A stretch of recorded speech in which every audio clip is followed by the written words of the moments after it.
peuvent voir le dessin de ma vie et le puzzle qui est en moi. Depuis le jour de ma naissance jusqu'à l'instant de ma mort, ce dessin, je dois le suivre, comme je dois respirer pour vivre. Je suis comme un rat dans un labyrinthe. Le chemin est tracé devant moi et le dessin jamais ne changera jusqu'à la mort du rat. Est-ce cela le chemin de votre vie? Un cercle fermé? Un labyrinthe sans but et sans signification? La vie n'a pour vous aucun sens? Savez-vous que vous pouvez vivre de la manière qu'il vous plaît de vivre et que Dieu ne peut rien faire contre cela? Vous n'êtes pas un pantin sur une corde, ni un jouet mécanique dont Dieu remonte ou démonte le ressort. Vous avez le droit de faire ce qui vous semble juste. Vous êtes fait à l'image de Dieu, vous êtes fait à l'image morale de Dieu, vous êtes votre seul juge. Vous avez le droit de choisir votre mode de vie. Si votre vœu est de mener une vie dont Dieu serait totalement exclu, lié aux exigences de votre chair, de vos seuls désirs, sous le seul contrôle de votre propre vouloir, n'admettant aucune contrainte, refusant Dieu, son royaume, son Fils Jésus-Christ, à votre aise. Non, on n'échappe pas à Jésus. Vous pouvez essayer, vous n'y arriverez pas. Si Jésus prétendait être Dieu, sachant qu'il ne l'est pas, alors, bien sûr, il ne serait qu'un menteur. Si Jésus pensait qu'il est Dieu parce qu'il n'a pas de discernement, il ne serait qu'un maniaque. Mais si Jésus-Christ est ce qu'il prétend être, le Fils de Dieu, alors rien d'autre ne compte, excepté le reconnaître. Avec toutes nos réalisations scientifiques et technologiques, avec tout notre intellectualisme, nous ne pouvons échapper à Jésus. Chacun doit prendre sa décision à propos de Jésus. Qui est-il? Qu'était-il? Quel poids a-t-il sur ma vie aujourd'hui? Dieu a dit, je prendrai une forme humaine. Et à vous tous, jeunes gens, je peux dire, c'est cela, Jésus-Christ. Dieu sous une forme humaine.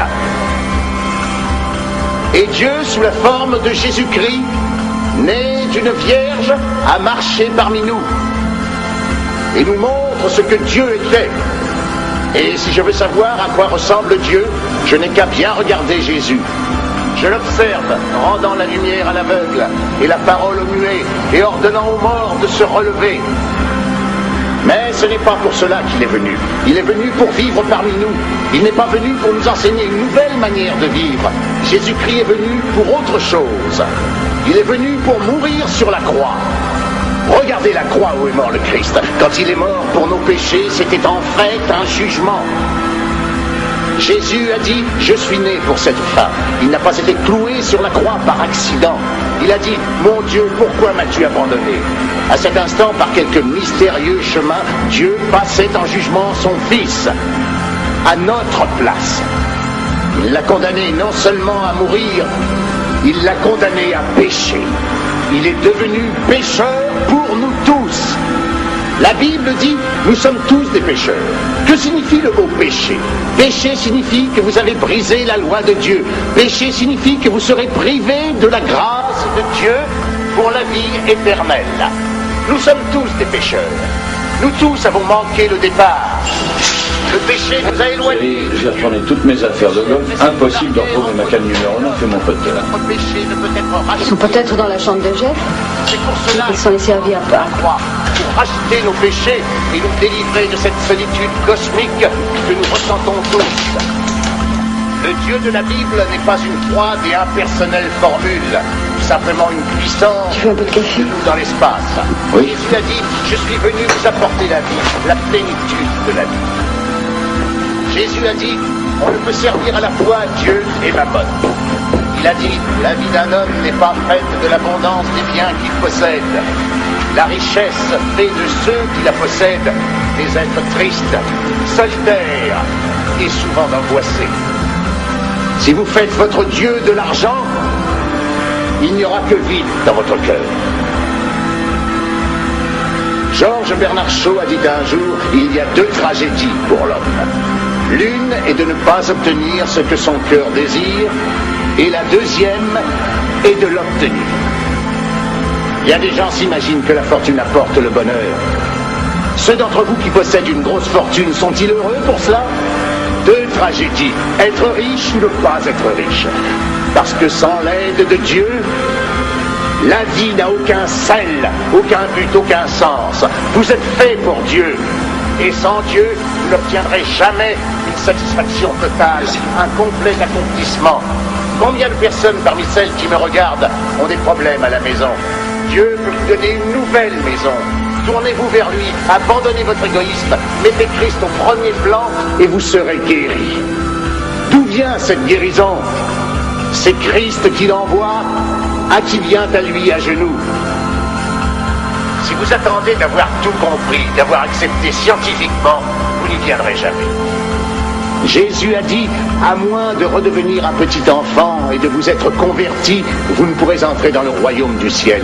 Que signifie converti? Converti signifie changer. Votre vie va dans une seule direction, vous allez changer et en prendre une nouvelle. Et cette nouvelle direction vous conduit à Dieu. Avec Christ dans votre cœur, vous êtes converti.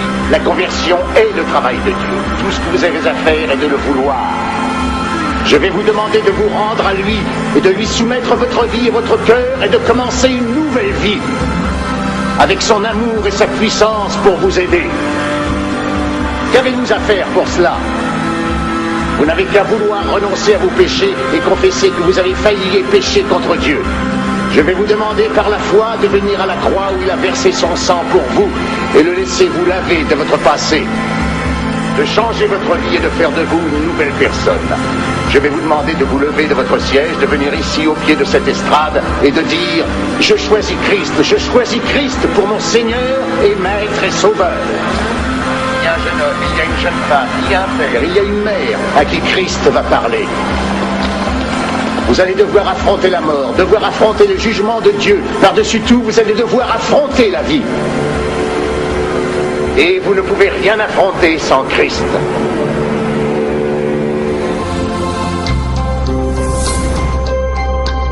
L'Évangile veut dire bonne nouvelle. Ici, il y en a parmi vous qui n'avaient pas l'habitude de réfléchir profondément. Ici, la parole de Dieu nous dit que ça, c'est une bonne nouvelle. Je voudrais que vous sachiez que c'est parce qu'il y a une mauvaise nouvelle.